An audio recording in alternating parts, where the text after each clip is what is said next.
Namaste, I am Anita Goa. If you are new to me and my channel, welcome. If you have been a part of my channel for a while, you know that I've already offered a lot of different foam rolling videos, and you can find the folder to all those videos in the description box below.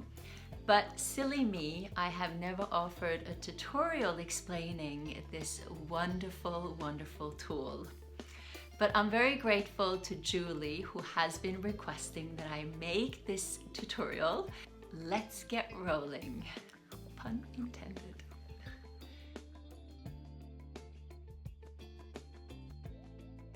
So feeling knots in our muscles or feeling tight in our muscles or in our body in general can be caused by many different scenarios. It could be that maybe you have a sedentary lifestyle and you don't get enough movement. It could be maybe too active of a lifestyle with a lot of repetitive movement patterns, or maybe you're working out super hard.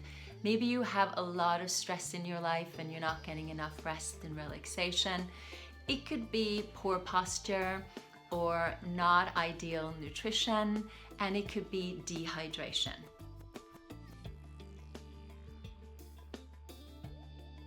So basically the tissue that covers our muscle is called connective tissue or fascia. It's kind of like cling film or saran wrap.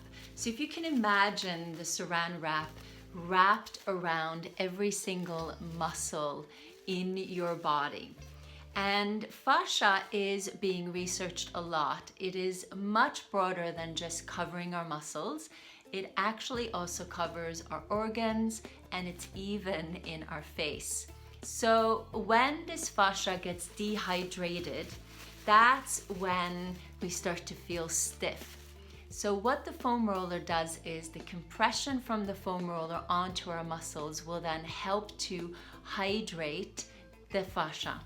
And when the fascia is hydrated, that's when we feel less stiff in our body. That's when we can move much more freely and feel good. So just please note that the hydration that I'm mentioning here isn't necessarily about drinking more water.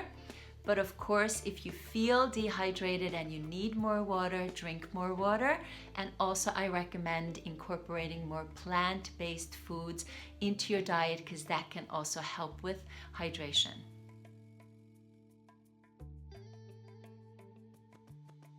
Foam rollers are like yoga mats these days. They come in different colors, materials, densities, even sizes.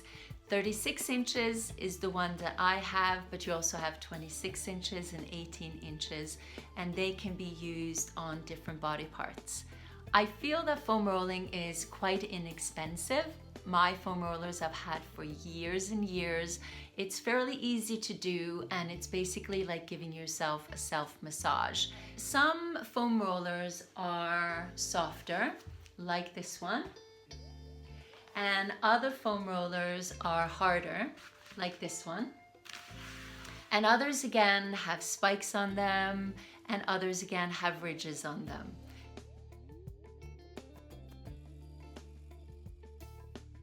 I personally work with these two foam rollers. They're the soft and the hard, and they are 36 inches long. I've never really used the spiky ones that much, but for my purpose, whether it is for myself, for a private client, or here on YouTube, I focus on the skeletal muscles. So either to release tension and tightnesses, to support our lifestyle, our yoga and fitness practice, or to correct muscle imbalances in our body, or maybe to increase core awareness. So I tend to use the soft foam roller more for my upper body and the hard foam roller for my lower body. I love to lie over the soft foam roller in the active rest position. I just feel that it releases tightnesses along my spine and along my neck, and it feels very hydrating. I have tried to use the hard foam roller in the same position, but I just don't have that same feeling from it. My husband, on the other hand, he completely prefers exclusively the hard density black foam roller. I just say different strokes for different folks. But if you're new, I would recommend starting off with the soft foam roller. Then if you feel you are in need of moving deeper into your fascia, you can start to incorporate and test out the harder foam roller, and then maybe from there on progress to one that has spikes on it. I'm actually at a point now where I'm ready to explore the spiky one, so let's see how that is. But it's a little bit akin to Swedish massage, so hard to say, versus deep tissue massage. They both target the fascia, but in different ways and depth.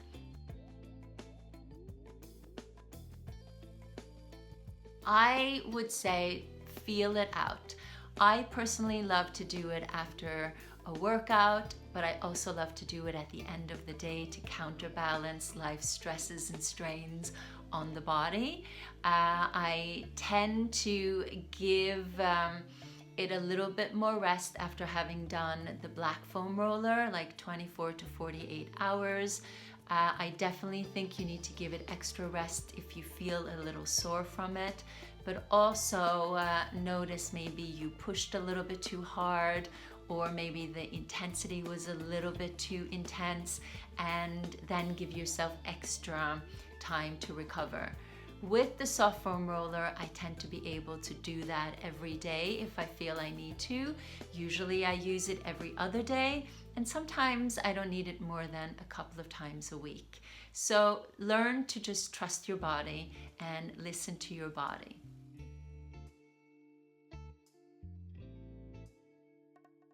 Just please remember that this is not a pain tolerance test. I say be comfortably uncomfortable. Fascia, like I've mentioned, responds to soft pressure and hard pressure, but maybe the tighter and the more dehydrated your fascia is, the more uncomfortable it might feel initially when you start foam rolling. But always, no matter what, apply moderate pressure. Roll up and down along your muscle. Find that spot that feels tight, pause there and breathe, then maybe go cross fiber, bend and extend a limb, feel a release and then move on, but go slowly. Do not torture yourself. You will get the feel of it quickly once you do it regularly. And also make sure that you never roll on a joint or on a bone.